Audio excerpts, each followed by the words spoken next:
I started using an app called Chronometer. It's a little bit more in depth. It keeps track of your macronutrients, your fats, carbohydrates, and protein. Chronometer also keeps track of your carbs, your minerals, which is right now I'm looking into my calcium, my sodium, and my potassium in particular. I know that my sodium intake for the day is probably higher. I'm pretty sure that's higher than what it should be, which is supposed to be 2,400 milligrams per day for a meal.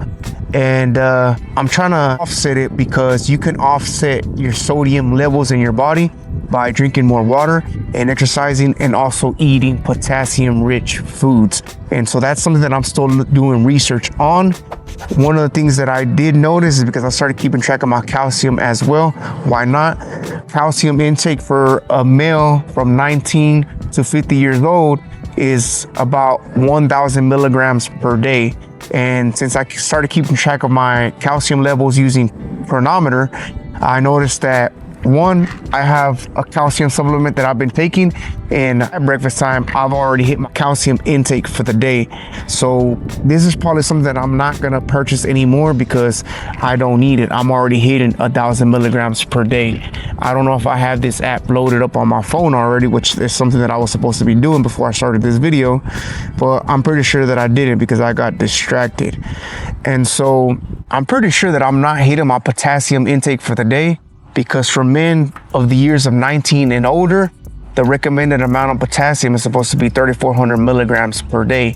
And I'm almost sure that I'm hitting nowhere near that level. I do take a potassium supplement, which is 99 milligrams per tablet.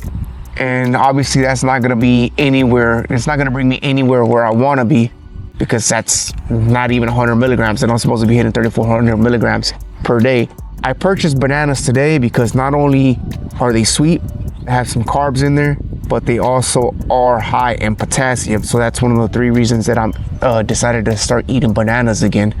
And then I also take this Men's One A Day multivitamin, which I was reading it this morning because, like I said, I'm trying to keep track of my potassium. I don't see potassium anywhere on here, nor do I see any, well, actually it has calcium on here. It's 210 milligrams of calcium in this, but it's not gonna help me at all with my potassium. So I'm pretty sure I'm gonna still take this until I do further research on that. And then I also have this omega-3, 500 milligram tablet of omega-3 that I take as well. And I think that's it. And matter of fact, let's look it up right now to see how much is supposed to be the recommended amount of calcium. Hey Google, what is the recommended amount of omega-3 required per males on a daily basis? Here's information from Office of Dietary Supplements, NIH. So apparently for males 19 to 13 years old, I don't think that this is right. How much I'm taking? Oh, this is milligrams. So 19 through 13 years old is 1.2 grams. 14 through 18 is 1.6 grams. 19 to 50 is 1.6 grams. And 51 years and older is 1.6 grams of omega-3. And this is a 500 milligram tablet. So, hey Google, how many milligrams are there in a gram?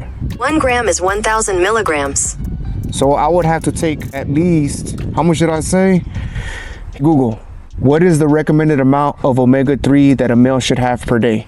Here is information from Office of Dietary Supplements, NIH. All right, so I'm between the years of 19 to 50 years old. I'm 38 years old. So I should be having about 1.6 grams of omega-3s, which I'm gonna write down before I forget, because I will forget. Omega-3, 1.6 grams from 19 to 50 years old.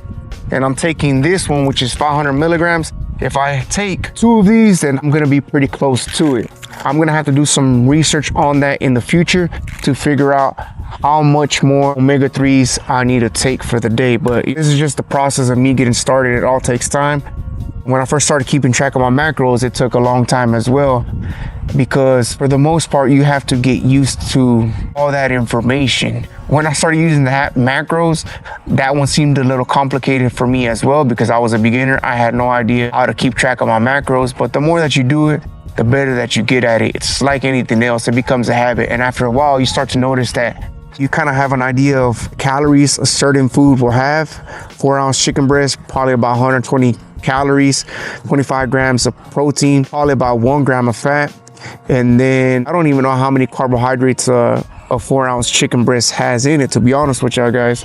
That's probably one of the things that I don't look at when I look at a chicken breast. It might be around 2 grams. I might be wrong. Actually, let me look it up right now. I have my phone here. I know it seems like I'm all over the place, but I'm trying something new here. So in one 4-ounce chicken breast, there's about 4 grams of carbohydrates. So after you do this for a while, you kind of start having an idea of the foods that you can eat. I think that's one of the things that I enjoy about macro tracking, is that I don't really have to meal prep as much as I used to. I'm not gonna say that I don't meal prep. I just finished making my breakfast for tomorrow morning, and it's not because meal prepping or I'm gonna prep 5 days out of the week, but it's just tomorrow I gotta wake up early in the morning, go to the gym. Then it's gonna be Monday, and my schedule is gonna be a little bit tighter before I go to work, so I'm not gonna have time to make my breakfast in the morning, so it's just easier for me to make it today.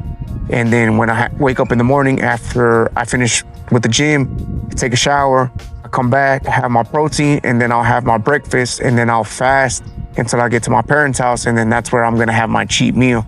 But in the morning, I'll already have pretty much all of my protein for the day, and then I'll be able to hit the rest of my protein goes to my parents' house.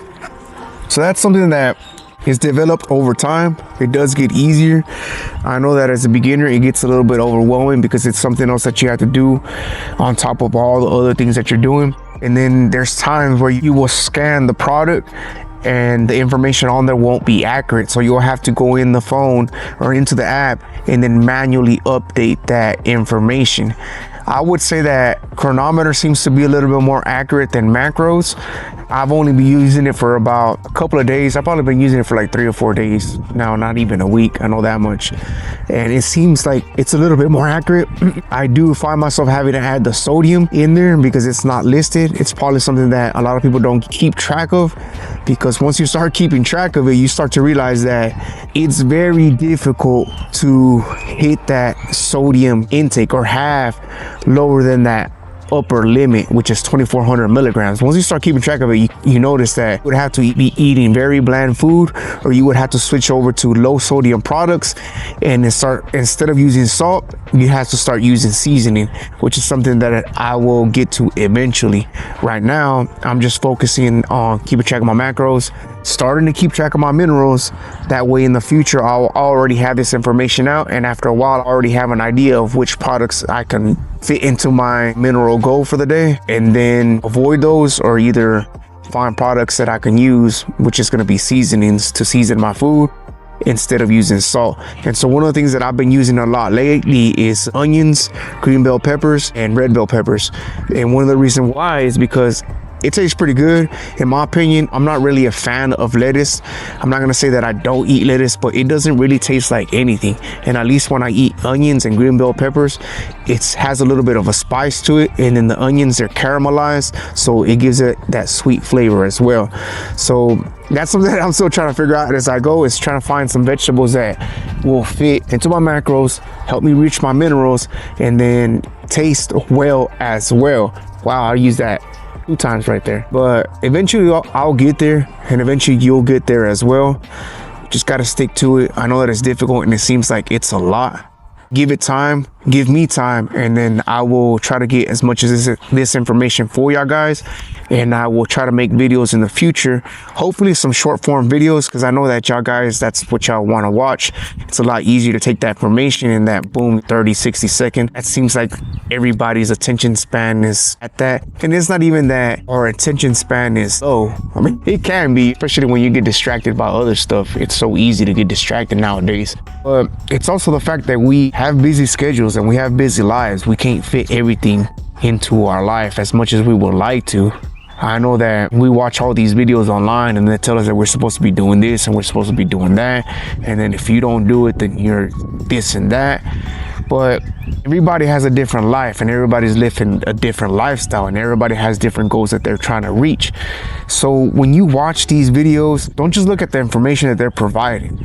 You want to do your own research, and you also want to make sure that whatever lifestyle it is that you're watching from your favorite content creator is going to fit into your lifestyle as well. Because I guess one of the ways that I can put it is that I'm not into bodybuilding. I just kind of do it as a hobby. And obviously if I can get bigger, then I do want to get bigger, but it's not like I'm trying to compete at that level. So whatever a bodybuilder is doing, it's probably not gonna fit in my routine, because that's not something that I'm aiming for. It's not something that I'm gonna go long term on, because it's not something that I want to do. So you have to find something that you want to do, live that lifestyle, and make sure that it fits your life, your routine, and your schedule. And that's how you're gonna go long term, because you're just gonna have to take this information and adjust it and make it fit your schedule. That's the only way that you're gonna go long term. If not, you're trying to live somebody else's life, then either you're not gonna be happy because it's somebody else's life, or it's not gonna work out for you because it's gonna be too difficult, and your lifestyle is not gonna match, it's not gonna fit that lifestyle. So you just gotta figure it out as you go, but we'll get through it. It all takes time. Give me some time and I'll do the research for y'all, and I'll hopefully get better at making these videos, because even right now, this is a test video. The sun's already blinded me, but that's how you start off. You just gotta put yourself out there, put the reps in, put the work in, put the effort in, be consistent at it, and you'll get better at it over time. It's like anything else. Just put the reps in and you will get there. With that being said, that's all for today's video. I didn't even think that it was gonna go this long, to be honest with you. And I was hoping that it was gonna be a little bit more organized, but apparently it's not. So that's all for today's video. Stay locked in, stay consistent, stay disciplined, and I'll talk to y'all next time. Peace.